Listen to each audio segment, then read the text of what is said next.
நான் தூங்கும் முன்னே நீ தூங்கி போனாய் தாயே, என் மேல் உனக்கென்ன கோபம்?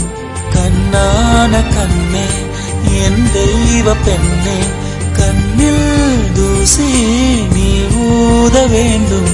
ஐயோ ஏன் இந்த சாபம் எல்லாம் என்றோ நான் செய்த பாவம்.